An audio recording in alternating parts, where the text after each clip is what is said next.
kwa vijana wa Kitanzania katika mikoa yote ya Tanzania ambayo ni sehemu ya Jeshi la Akiba. Jeshi hili limeendelea kushiriki katika shughuli za ulinzi ndani ya nchi, na katika kipindi hiki cha miaka minne vijana 55,790 walipatiwa mafunzo ya mgambo, na kati yao wavulana wakiwa 47,663 na wasichana 7,922. Vile vile kamandi ya Jeshi la Akiba kupitia kamati za usalama za wilaya na mikoa imeendelea kuelimisha wananchi juu ya masuala ya ulinzi na usalama. Aidha, jeshi hili la akiba, wale wanaopata mafunzo wanakuwa Jeshi la Akiba, wale mliopita JKT mnakuwa Jeshi la Akiba, wale wanaostaafu wanakuwa Jeshi la Akiba. Kwa hiyo jeshi letu la akiba ni kubwa sana. Aidha, jeshi hili la akiba limepata mafanikio makubwa katika kuwajengea wananchi uzalendo na kuwapatia ujuzi wa kulinda taifa na hivyo kujenga mshikamano wa kitaifa.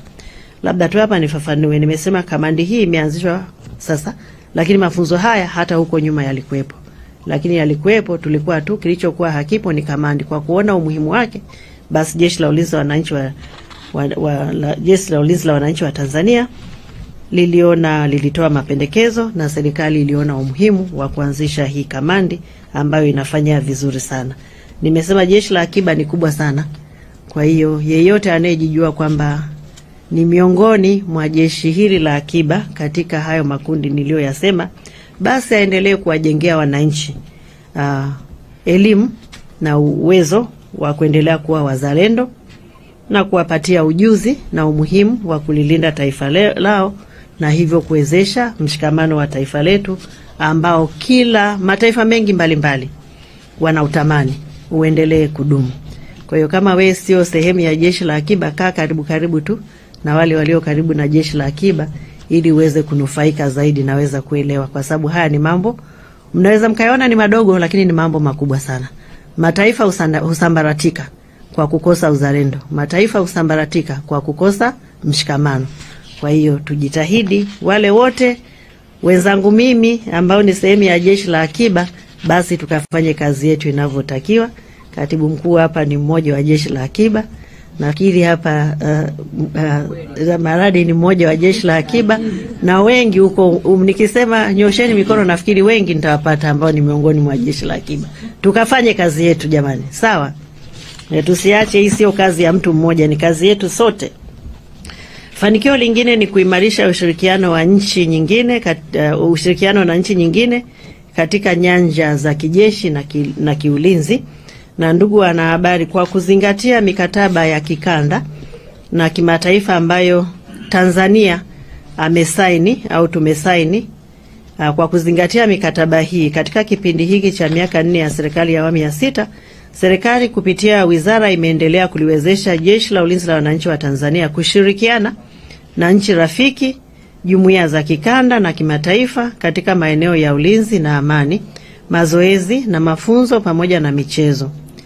Jeshi la Ulinzi wa Wananchi wa Tanzania limeshiriki katika operesheni mbalimbali za kikanda na Umoja wa Mataifa, ikiwa ni pamoja na ulinzi wa amani katika Jamhuri ya Kidemokrasia ya Kongo, Jamhuri ya Afrika ya Kati na Lebanon chini ya misheni za Umoja wa Mataifa, na operesheni ya kuleta amani nchini Msumbiji chini ya Jumuiya ya Maendeleo Kusini mwa Afrika ambayo ilijulikana zaidi kama SAMIM, na hii ilimaliza muda wake mwaka jana mwezi Julai, na misheni ya ulinzi wa amani katika Jumuiya ya Jamhuri ya Kidemokrasia ya Kongo kupitia pia Jumuiya ya Maendeleo Kusini mwa Afrika ambayo inajulikana zaidi kama SAMDRC, na hii imemaliza muda wake mwezi Machi mwaka huu. Na ushiriki huu umewezesha kulinda mipaka yetu, kuimarisha diplomasia ya ulinzi na kutekeleza matakwa ya kimkataba ya kimataifa na kikanda, na kulijengea taifa letu heshima kubwa sana. Tukumbuke pia kwamba mafanikio haya makubwa ni matokeo ya uongozi mahiri wa Dr. Samia Suluhu Hassan, si tu kama Amiri Jeshi Mkuu wa Jamhuri ya Muungano wa Tanzania, lakini pia kama mwenyekiti wa asasi ya siasa, ulinzi na usalama ya Jumuiya ya Maendeleo Kusini mwa Afrika. Yeye ndo mwenyekiti kwa sasa hivi.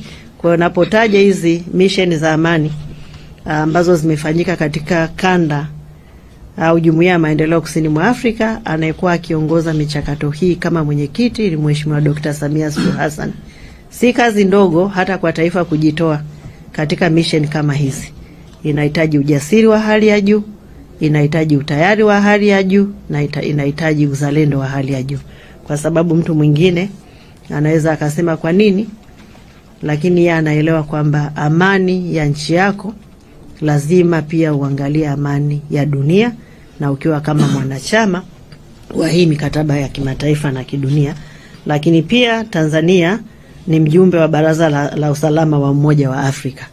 Kwa hiyo kuna kazi inafanyika kupitia ndani ya nchi, lakini kuna kazi ambayo Mheshimiwa Dr. Samia Suluhu Hassan amekuwa akiifanya kupitia Jumuiya ya Maendeleo Kusini mwa Afrika kama mwenyekiti, na kazi ambayo ameifanya kupitia Umoja wa Afrika kama mjumbe wa Baraza la Usalama la Afrika.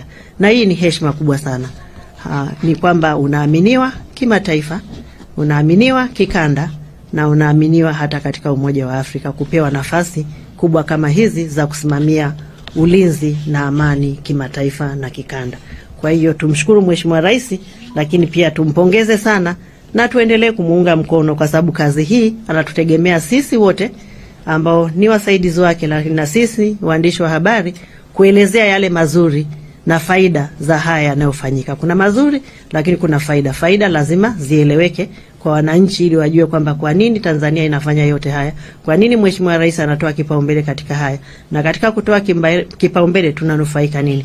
Kwa hiyo faida ndio hiyo, kuimarisha amani, kuimarisha diplomasia ya uchumi, nitaongelea hapa kidogo. Yaani diplomasia ya ulinzi nitaongelea huku mbele. Kutoa tu mfano ni jinsi gani hii diplomasia ya ulinzi imekuwa na manufaa makubwa sana. Mazoezi ambayo tumeyafanya kwa pamoja kupitia sisi wenyewe, lakini kushirikiana na nchi nyingine ambayo pia ni mafanikio, kwa sababu nimeshasema haya mazoezi yanaleta uimara, yanaleta mshikamano na yanaleta utayari. Kwa hiyo lakini pia yanahitaji rasilimali za kutosha, si kitu kidogo. Kwa hiyo mazoezi yaliyofanyika katika kipindi cha miaka 4 ni pamoja na zoezi la Shared Accord lililofanyika nchini Rwanda, zoezi la Beach Landing Operation lililofanyika Bagamoyo Mapinga, zoezi liitwalo Joint Combined Exchange Training lililofanyika katika eneo la Kunduchi kwa ushirikiano na jeshi la Marekani mwaka 2021, mazoezi ya Linda Kisiwa, Linda Mpaka, Dragonfly, Endekaa Tayari yaliyofanyika kuanzia mwaka 2022 hadi 2023 katika maeneo ya Zanzibar, Lindi, Ruvuma na Tabora. Zoezi la utayari wa jeshi la ukombozi la wananchi wa China mwaka 2023 lijulikanalo kama Transcend 2023. Zoezi hili lilifanyika katika kituo maalum cha kijeshi kilichopo Mapinga, Pwani. Zoezi la kupambana na uharamia majini lijulikanalo kama Amphibious Assault lililohusisha jeshi la wanamaji la Tanzania na jeshi la Jamhuri ya Watu wa China.